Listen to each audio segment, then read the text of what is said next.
darbo ir poilsio balansas. Ką tu apskritai manai apie tą frazę work-life balance? Egzistuoja tas dalykas ar čia...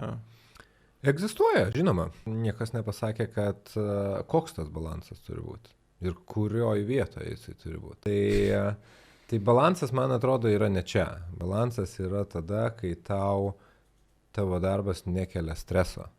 Kai tu neparsineši namo streso iš darbo ir tu nedirbi ir nesprendi problemų galvoj. Tai va čia yra balansas. Laisvė yra balansas, man atrodo, taip.